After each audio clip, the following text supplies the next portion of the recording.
आखिरकार अमेरिका ने अपने दूसरे बचे हुए एयरमैन को पहाड़ों में जो छुपा हुआ था 36 घंटे से, उसको रेस्क्यू कर लिया। बहुत अच्छा ऑपरेशन माना जाएगा। भले ही दुश्मन देश है, लेकिन जिसने काम अच्छा किया है तो माना तो जाएगा। पहली बात तो बमबारी इतनी करी थी कि एक्सपर्ट खुद कह रहे थे कि कोशिश है कि अगर ये ना बचे, अगर हमारे हत्थे ना लगे, तो ये ईरानियों के भी हत्थे ना लगे। लेकिन 36 घंटे तक वो एयरमैन पहाड़ों में, ईरान के पहाड़ों में छुपा हुआ था, बाहर नहीं निकला था। लेकिन वो डायरेक्ट कांटेक्ट में भी था, वायरलेस से जुड़ा हुआ था और अपनी लोकेशन शेयर कर चुका था। इसके बाद अमेरिका के कई सारे हेलीकॉप्टर, कई सारे जहाज, कई सारे सैनिक ईरान के अंदर घुस गए और उस इलाके में एक एयर पट्टी भी थी, जी हाँ, जहां पर लैंडिंग हो सकती थी।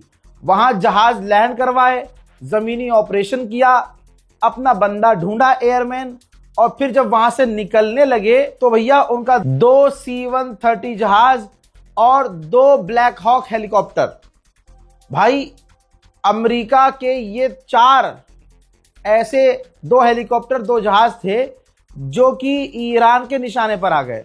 ईरान ने अंधाधुंध ताबड़तोड़ फायरिंग की और रॉकेट और मिसाइल भी दागे, जिसमें 2 जहाज और 2 हेलीकॉप्टर अमेरिका के तुरंत उसी जगह पर तबाह हो गए, रेगिस्तान में। अब जो मंजर है तबाही का, उनके जहाजों का और उनके हेलीकॉप्टर्स का, देख लीजिए।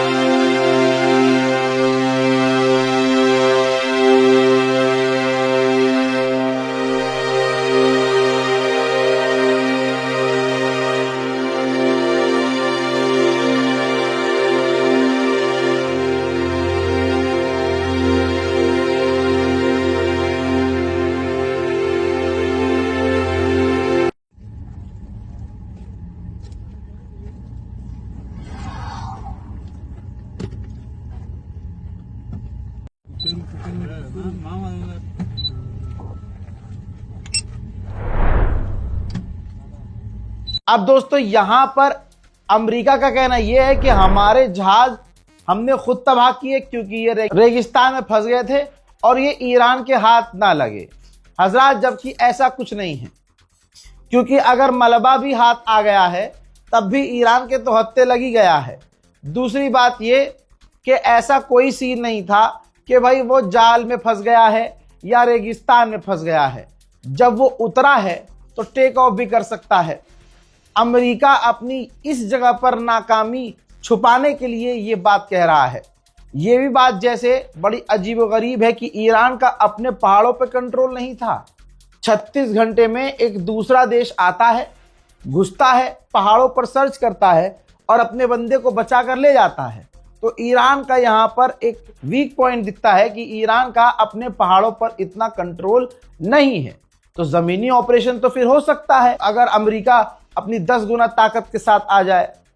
कई तरह के सवाल यहां पैदा हो जाते हैं। अब भैया हारे हुए को 35 दिन बाद एक उम्मीद की किरण दिखे अपनी तारीफ करने की, तो भाई वो पूरा एस्से नहीं लिख देगा। ये डोनाल्ड ट्रंप ने एस्से लिख दिया और इसमें कहा कि इतिहास का सबसे बड़ा ऑपरेशन था और इससे बड़ा ऑपरेशन अभी तक हुआ ही नहीं है, और ये बहुत बड़ी कामयाबी है कि हमारी फौज ने हमारे बंदे को दूसरे की सरजमीन से जिंदा और सही सलामत निकाल लिया। और भाई जितनी ये अपनी तारीफ कर सकता था, उस पैराग्राफ में, उस ट्वीट में अपनी तारीफ उसने की है। मेरे दोस्तों, अब तक का ये बड़ा ऑपरेशन इसलिए भी कहा जा रहा है, ये रिपोर्ट है, ये डेटा है जो मैंने पढ़ा है। डेटा के हिसाब से अब तक की सबसे बड़ी फोर्स फाइटर जेट, इसके अलावा जासूसी जहाज, helicopter, cyber force, special force, special commandos, यानी अमेरिका ने अपनी पूरी ताकत झोंकी थी। अमेरिका ने अपनी पूरी ताकत झोंकी थी, ये बात हकीकत है, और उसको कामयाबी भी मिली। और ये काफी अच्छी चीज है कि अगर आप अपने फौजी को बचाने के लिए पूरी ताकत झोंकते हैं। जो बात जेन्युइन है वो बोलनी पड़ेगी। मैं अपने एडिटर अब्बास से कल से कह रहा हूं कि भाई अगर वो बंदा जिंदा सही सलामत और छुपा हुआ है तो ऑब्वियसली बिना किसी लोकल मदद के वो नहीं कर पा रहा होगा। जरूर लोकल किसी ईरानी ने मदद की होगी जो उस गांव देहात में रहने वाला होगा। भाई उसने कह दिया होगा भाई मैं आपको दूंगा $10 लाख, आप मुझे जिंदा और सही सलामत यहां से निकलने में मदद करो। क्यों नहीं करेगा कोई मदद भाई। अब यही न्यूयॉर्क टाइम्स ने लिखा है कि उस जो एयरमैन की जान थी उसकी जान बचाने में ईरान के लोकल व्यक्तियों ने साथ दिया है, जिससे वो जिंदा रहा, सही सलामत रहा। दूसरी तरफ ईरान के पार्लियामेंट स्पीकर खेल रहे हैं। यह फोटो ट्वीट किया जिसके अंदर अमेरिका के जहाज और हेलीकॉप्टर का मलबा दिख रहा है और मजाक उड़ाया है कि अगर इसी तरह से जीत अमेरिका को मिलती रही तो इंशाल्लाह सब कुछ तबाह हो जाए, सब कुछ बर्बाद हो जाएगा। अब अगली तस्वीर देखिए, कितने नीचे स्तर से अमेरिका के जहाज ईरान के इलाके में उड़ रहे थे। ये ऑपरेशन के समय का वीडियो है। वहीं ईरान के लोकल पत्रकार वहां जाकर अमेरिका के जले हुए पर नमक छिड़कने का काम बहुत बढ़िया लेवल पर कर रहे हैं। लोकल पत्रकारों ने दिखाया कि ईरान ने किस तरह से अमेरिका के बड़े बड़े जहाजों को, हेलीकॉप्टर्स को मार कर गिरा दिया है और सब कुछ जलकर राख हो चुका है। इस ऑपरेशन में ईरान को भी नुकसान हुआ है। अमेरिकी सेना के मुठभेड़ में गोलीबारी और बमबारी में IRGC के 5 सैनिक भी मारे गए हैं। IRGC के स्पोक पर्सन ने मीडिया से कहा है, दुनिया से कहा है आकर कि हमने अमेरिका के जहाज़ों को और अमेरिका के हेलीकॉप्टर्स को मार गिराया है।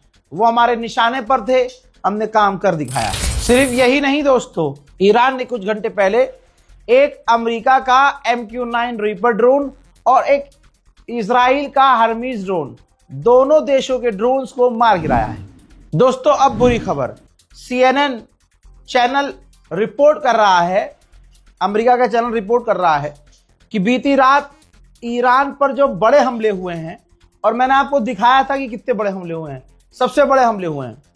तो CNN रिपोर्ट कर रहा है कि बीती रात जो ईरान पर सबसे बड़े हमले अमेरिका ने किए हैं, इजराइल ने किए हैं, उसमें ईरान के 50 सीनियर ऑफिशियल्स की मौत हो गई है। हजरात अगर ऐसा जेन्युइनली हुआ है, क्योंकि ईरान अभी तक कुछ बोल नहीं रहा है इस मामले में, और मेरे ख्याल से ईरान इस मामले में बोलेगा नहीं, लेकिन अगर 50 सीनियर ऑफिशियल्स की ईरान में शहादत हुई है तो ये ईरान के लिए ऐतिहासिक झटका है। फिलहाल की इस रिपोर्ट में इतना ही। अपनी राय कमेंट सेक्शन में जरूर लिखिएगा, रिपोर्ट को शेयर कीजिए। जय हिंद।